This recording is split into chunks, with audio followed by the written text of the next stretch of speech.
Before Oprah Winfrey became a billionaire, she was a little girl growing up in poverty in rural Mississippi.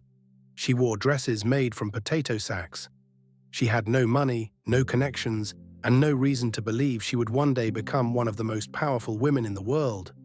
Yet against all odds, she built a media empire worth billions. This is the untold story of Oprah Winfrey. Oprah Gail Winfrey was born on January 29, 1954, in Kosciuszko, Mississippi. Life was tough from the very beginning. Raised by her grandmother in poverty, Oprah grew up without many of the things most children take for granted. But there was one thing she did have: a gift. By the age of 3, Oprah was reading and reciting Bible verses at church. People were amazed by her confidence and her ability to speak in front of crowds. Even as a young child, she had a presence that made people stop and listen. But her childhood was far from easy. As Oprah grew older, she faced significant personal challenges and instability. Many people would have let those experiences define their future. Oprah refused to. Everything changed when she moved to Nashville to live with her father, Vernon Winfrey. Her father believed in discipline, education, and hard work. Under his guidance, Oprah flourished. She excelled at school, won public speaking competitions, and discovered her passion for communication. Soon, local radio stations began to notice her talent. At just 19 years old, Oprah became one of the youngest news anchors in Nashville. For most people, that would have been a dream job. For Oprah, it was only the beginning. In 1984, she was offered a role hosting a struggling morning talk show in Chicago, called AM Chicago. The program was losing viewers and desperately needed a fresh start. Within months, Oprah transformed it. Her warmth, honesty, and ability to connect with ordinary people made audiences fall in love with her. Ratings soared. The show quickly became the #1 talk show in Chicago. Soon after, it was renamed The Oprah Winfrey Show. What happened next changed television history.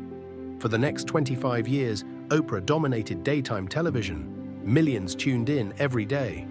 She interviewed celebrities, world leaders, athletes, and everyday people. But unlike many presenters, Oprah had a unique ability to make every conversation feel personal. Viewers trusted her, and that trust became incredibly valuable. If Oprah recommended a book, it became a bestseller. If she spoke about a product, sales exploded. The phenomenon became known as the Oprah effect. But Oprah was not thinking like a presenter. She was thinking like a businesswoman. Instead of simply collecting a salary, she negotiated ownership of her content. She launched Harpo Productions, giving herself control over her shows and her future projects. That decision changed everything. While many television hosts earned millions, Oprah built an empire. Harpo expanded into television, film, publishing, and media. Her wealth grew rapidly. In 2003, Oprah became the first black female billionaire in history.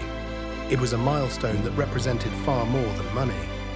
It proved that someone from the most humble beginnings could build extraordinary success. Today, Oprah's influence stretches far beyond television. She has launched magazines, produced films, created her own television network, and become one of the world's most respected philanthropists. But perhaps the most remarkable part of her story is not the billions she earned. It is the obstacles she overcame. From poverty in Mississippi to global icon, from hardship to hope, from a little girl in potato sack dresses to one of the most influential women the world has ever seen. And that is why Oprah Winfrey's story remains one of the greatest success stories ever told. This has been The Untold Story of Oprah Winfrey. Subscribe for more untold stories behind the world's most successful people.